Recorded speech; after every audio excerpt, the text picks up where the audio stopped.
Hello, my name is Jim Watts, and I'd like to welcome you today to What's Up Kansas City, Missouri. And today we have our guest, Miss Nora Watts Simon from Virginia, by the way, of California, which happens to be my daughter and my beautiful granddaughter who's hiding underneath the cover. Nora, welcome. Welcome. Thank you. Thank you, and I see you're participating in motherhood. Yes. Okay, Every then. day. All right, then. Nora, tell us a little bit about who you are. Okay. Well, like you said, I'm Nora Watts Simon, and I grew up in Kansas City, Missouri. Went to St. Monica Catholic School from about second grade to 8th grade, and then I went to St. Teresa's Academy. Graduated from there, and then got my psychology degree from UMKC.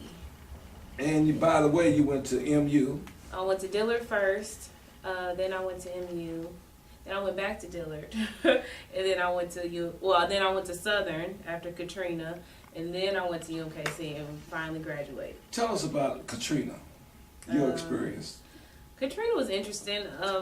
I wasn't actually in Katrina. Well, I was there, but I evacuated. Luckily, I have a good family member named Jackie Watts who lived in Baton Rouge, which is normally 45 minutes away from New Orleans, and she came and got me that Saturday before the storm. The storm hit Monday, and we went back to Baton Rouge, spent about 5 hours in traffic going back, and I took a weekend bag, a couple pair of shoes, and ended up in Baton Rouge till December. And Katrina hit on the 25th of August. So I relocated there, stayed with her, and attended Southern to finish my semester, and then I came back to Kansas City. It's interesting how you remember dates on traumatic experience. I noticed you said August, what? 25th. August 25th. You know what? I can remember, Nora, taking you back down to New Orleans, and we went to let's stay down. We went to Walmart, we went to Sam's Club buying all this Target. We went everywhere buying your wares and equipment and stuff that you needed in the dorm, and then we moved you into your apartment. Right. And it seemed like we drove down there, and I drove back to Kansas City by myself, and it seemed like it just like everything just came apart. You know, I can remember being at home, sitting in this one spot for several days, just trying to figure out what was going on. But I was a little bit paralyzed myself. But thank God that you're okay. So you got married recently, right? Yes, October 2nd, 2010. Okay, then. And your husband's name is what? Philip Simon. Philip Simon. And he's from Louisiana, isn't he? Yes, he's from Baton Rouge, by way of Lake Charles. Yeah. He's kind of a military brat, so he kind of grew up around the United States. But yes, his father is from Lake Charles, and his aunts and all that are from there. Right. Tell us about some of the things that you like in life that you're doing now. Well, right now, being a mother is my full-time job. I take it pretty seriously. When I found out I was pregnant with Vita, I took it upon myself to find out everything it was about pregnancy, what it entailed, delivering a baby. I just felt as a woman, and as a woman who is educated, I needed to take it a step further and not really go by everybody else's stories. You know, like a lot of them are scary stories. Women, you know, in the hospital and stuff like that. And I come from a family, my mother wasn't really big hospital person. My father, he really isn't, you know, and we have good health. And so I was like, I need to find out what I need to find out about a baby and what I need to do. So that's what I did. And so now I'm just like pretty much pro breastfeeding. I stay full-time with my daughter. I feel like I need to educate her as much as I can. I can't depend on the world to do that for me. I need to do everything I can as a mother to make sure my daughter is taken care of properly, and I don't want to rely on the rest of the world to do it. So I educate myself, and therefore I educate my daughter and do what's best for her, because I feel like she deserves the best. The best? Yeah. The very best. Now, and you had a very unusual pregnancy. You stayed in labor how long? I wouldn't say it's unusual, but I was in labor for 26 hours. I had a home birth. I chose to home birth. I didn't want to go to the hospital. It was planned, so I went to a midwife. I was in San Diego, and in California, health is different. People take their health a lot differently. They take it upon themselves. And so I found a midwife. She was very nice, and she works with another midwife. So I had two midwives, and I hired a doula, which I met in my birthing class. I took a Bradley Method natural birthing class, and so I hired them, and it was an awesome experience. I started out with a gynecologist, and the gynecologist, I mean, she was nice, but it wasn't like, she didn't really educate me like my midwives did. I'd say, but let me go back and say this. I was handed books. It's kind of amazing, like women, like what we do. But I was nannying for a family, and their maid, she was a Hispanic lady, and she was telling me about her birthing experience. And she handed me 3 books. She handed me the Bradley Method book. She handed me the Thinking Woman's Guide to a Better Birth. And that pretty much changed my whole thinking. It was a lady who pretty much had every kind of birth: a C-section, natural, one with drugs, Pitocin, epidural, typical, you know. And after all those experiences, she believes that natural birth is the way to go. And so after reading that and reading a whole lot of other stuff, I felt in my spirit that a home birth would be best for me. And so I visited. I thought about doing a birthing center. I was like, maybe, you know, let's go check it out. I checked it out, and my home where I was living at the time was nicer than the birthing center. So I was like, why would I even go to the birthing center? I might as well stay home for this. So my midwife, she actually worked at the birthing center, but she did home birth. So we did home birth, and I basically went to a chiropractor actually that Friday. My doula suggested I go to a chiropractor, and she was like, I went into labor 2 days later. She was like, the adjustment, but she was going periodically throughout it. And so I went to the same lady. She practices the Webster technique, which is a chiropractic prenatal adjustment they do for pregnant women. And I felt so much better after it. And then I swear that afternoon, Vita, she dropped a little bit, and I felt a little different. And the chiropractor, she called me, checked up on me, made sure I was drinking plenty of water. And long story short, that whole weekend, I was pretty much having more and more Braxton Hicks, Braxton Hicks are basically your uterus practicing for you to have a baby. And so come Sunday night, when I was picking up my mother-in-law from the airport, I was like really antsy in the car. I was on the phone with Jewel, like, I don't know, this is weird feeling. And she was like, don't go in labor while you're out on the road. And so that night, I was in the bed with my little sister, and when she went to bed about midnight, I finally fell asleep. And 2 o'clock in the morning, I felt different. You know, so I went to the bathroom, and I couldn't sleep. I called my husband. We talked on the phone. I did, you know, pelvic rocks. I did all that stuff, and then finally went back to sleep, only to go into labor at about, oh, sorry, I do talk with my hands a lot. Officially probably going into labor about 3 o'clock in the morning. And I called my doula, and she just told me she'll come. She's like, whenever you want me to come, I'll come. She came at 6:30 in the morning, and we finished. I delivered Vita on Tuesday morning at 9:12. So my midwife says 26 hours, but I think the process started Friday. But women, I mean, now if you say that, that'll freak some women out. Like, they'll think like, oh my God, you were in labor that long. And it really wasn't like that, you know. It starts out so much slower than what you see on TV. It's totally not what you see. It's different. And it's totally different without Pitocin. Pitocin is a little bit, it fast forwards your contractions. So I didn't feel that extra pain that maybe a lot of women describe when they're in the hospital, because the Pitocin increases your contractions. You know what? You're a young lady, and a young African American lady. And what's your take on the world? I mean, I'm 62 years old, and things have changed quite a bit. And what's your reflection of the world? You know, politics, economics, or what are young people thinking about now? And I know you communicate on Facebook and those other social medias. What's your take on the world? And what do you think about me as a person, as your father who's 62 years old? What do you think about us, the reflection, or how we left the world for you guys? Well, I don't know. I think my worldview is a little different. I don't think I can speak for everybody, all the young people. Being raised by you as my father, that gave me a totally different worldview than what a lot of other people probably experience. And the information that you gave me, I always had books, and you taught me about Black history, and so I already kind of felt I had like a one-up of what Black people, our people, were going through.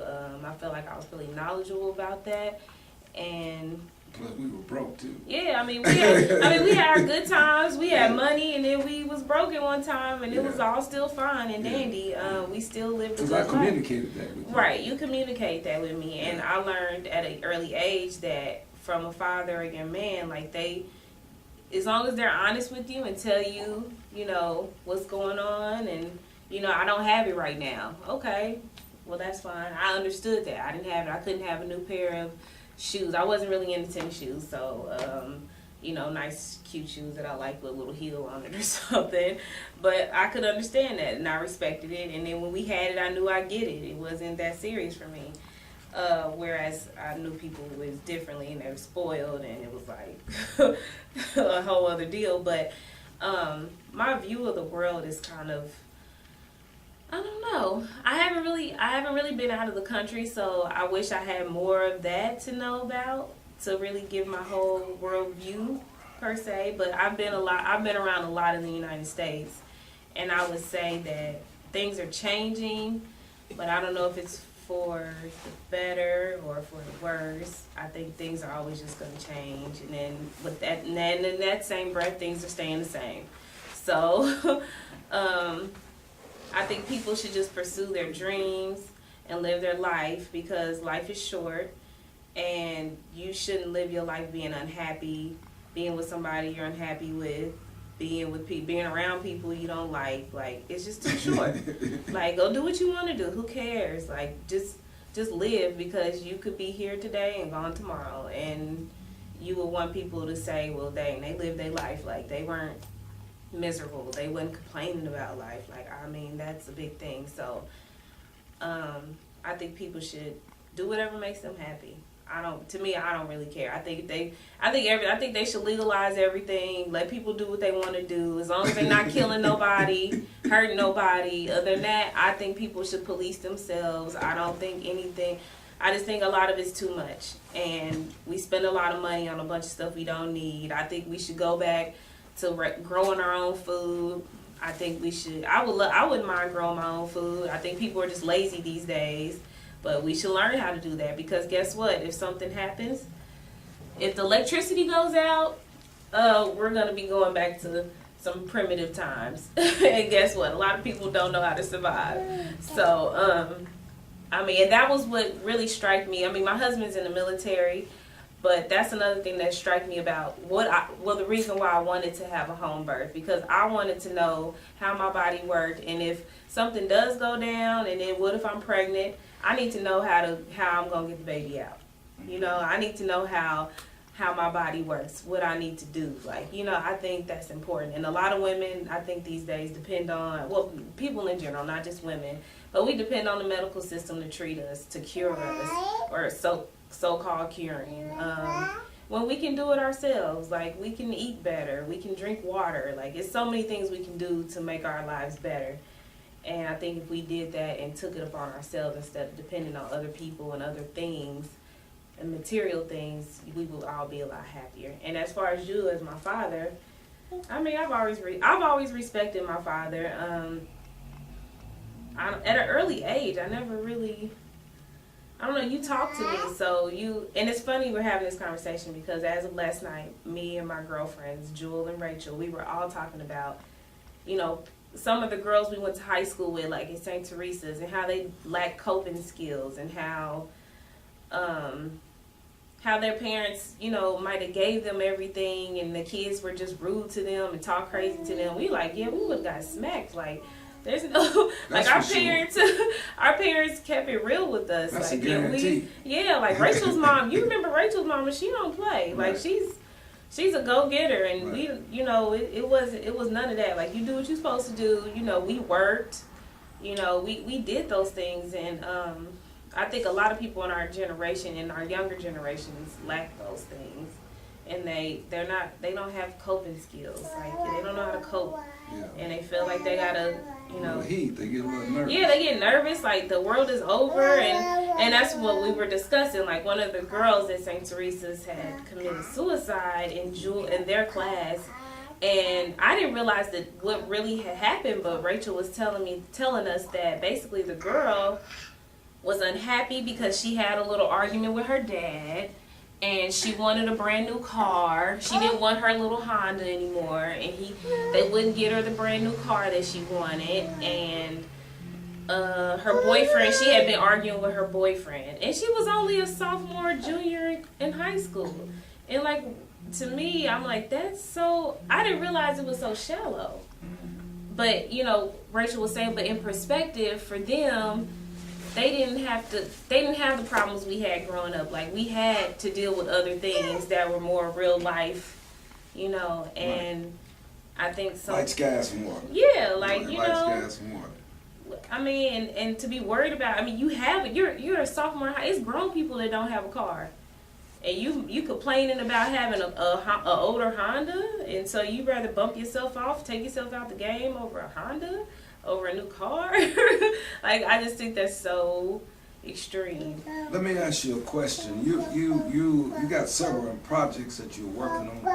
What about, just briefly, about Conscientious Woman? What's that about? Conscious Daughters. Conscious Daughters. What's that about? My good friend Jewel Reed and I. You guys have a website, right? Yes, we have a website. It's consciousdaughters.wordpress.com. We're both moms now, and Jewel and I, we both kind of see the world the same way, and we feel like everything I just talked about before. We talk about it on there. We talk about, you know, nutrition, eating healthy. You know, being a woman, like things we need to be responsible for as a woman, like, you know, we kind of want to empower women, you know, give them some knowledge that maybe they're not getting from their family or friends, maybe some support or whatnot. So we have a Facebook page and we have a WordPress page, but we always talked about starting one, and so we finally did. We actually kind of have some time on our hands with our kids to be able to be at home to actually, you know, go in and research stuff and put it out there for people to have. So we enjoy it, and whatever information and give the folks out there your website address again. Okay, it's www.consciousdaughters.wordpress.com, and then you can also look it up on Facebook. Conscious Daughters, Facebook. You can just put it in the search and look it up, and it should pop up. But we try to just spark dialogue mainly on Facebook. I mean, to get people to maybe think outside the box. Like things aren't always what it seems, and just because, you know, you were raised a certain way, maybe you just weren't given all the information. So we try to just share whatever we find out there that maybe people should know about, if they don't, or whatnot, or at least talk about it. I mean, you know, you're entitled to your opinion. Right. Everybody is. Now, let me ask you this. You know, it's been very interesting to hear you respond. I've learned something today.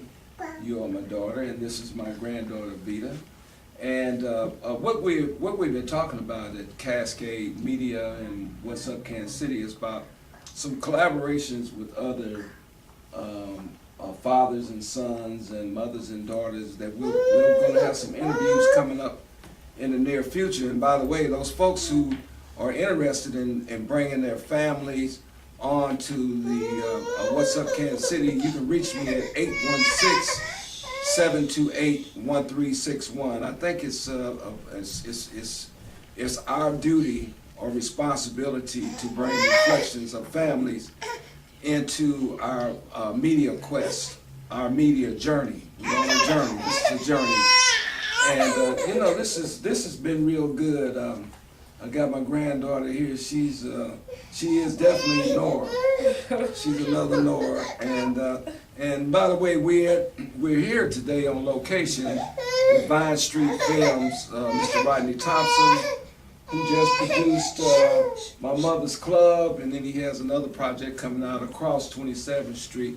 So it's a very joyous occasion for me to be here. Rodney is a very intelligent person. He's one of the greatest writers that I know of. It's a very God-blessed talent to be able to collect your thoughts and then be able to put them in some form of writing, and so they could entertain and educate people. And I've been in some films for Rodney before. I played Mr. Sam Eason, the guy from the Niles home. I pushed the cart up the street, and that was a proud moment in my life. I did that several years ago, pushing the cart up there. But Rodney, we had Vine Street Films on 1809 Vine. And Nora Watts, it's been a real good pleasure. One closing remarks from you. I want to hear just briefly, what's the word love mean to you? The word love.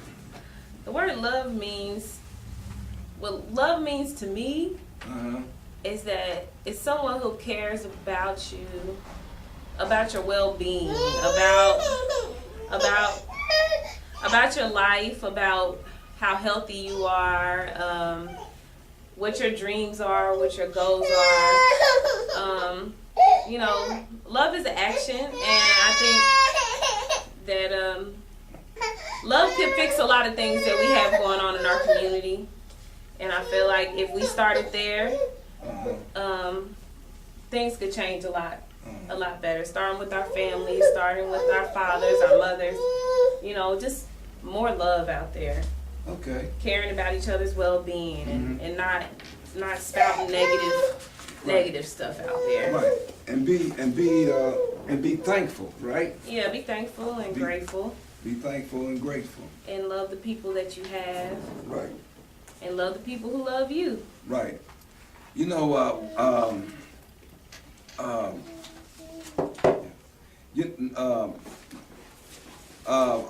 I have been very impressed with your interview today, and very thankful and very grateful that you would come on the show today, and I thank you for that. I thank you for being my daughter and being who you are, and bringing me such a beautiful gift from God, Vita. She's quite a piece of work. That she is. And we want to hear from more people in Kansas City about this father and daughter relationship and father and son. We want you to come on What's Up Kansas City. Again, you can reach me at 816-728-1361. And I'm located here in the Lincoln Building up on the 3rd floor. So if you see me out there in the public, you might stop me and ask me if you want to be a part of What's Up Kansas City. It'll be a plum pleasing pleasure for you guys to come on. I just found out about a 90-day health challenge several months ago. Just found out about it. And I am promoting getting fit, fighting obesity in our community, and earning a BMW so I can carry my beautiful granddaughter around there. They say by the year 2030, half of America's U.S. population will be obese. So I have a desired need to fight obesity and get us healthy. But Visalis is the product. I belong to a team out of Atlanta, Georgia, called 1 in a Million, and our leader there is Mr. Cedric Rashad, a friend of mine for 40 years. We've been on this health quest for several years, but now we're with Visalis. And you can reach me at, look at my site, it's www.vi.com. And my phone number is 816-728-1361. We meet here every Tuesday and Thursday at 6 p.m. on the 3rd floor, and we welcome all to come. And on Saturdays, we meet at 10 o'clock at the same location, and we have a challenge board. You get a chance to learn how to lose weight or get fit. That's what this is all about, lose weight or get fit. You get a chance to see me press the video in and make some shakes so that you can take them. They taste good, they smell good, they're real good. They probably have you jumping off the building, flying like Superman or Superwoman, but we welcome you to come. And Nora, I must say to you, I love you. Give me a kiss. I'm glad that you were here. And ladies and gentlemen, it's been a proud pleasure to be here today. And one thing I always want you to remember is to look sharp is to be sharp. And what's up, Kansas City? Thank you.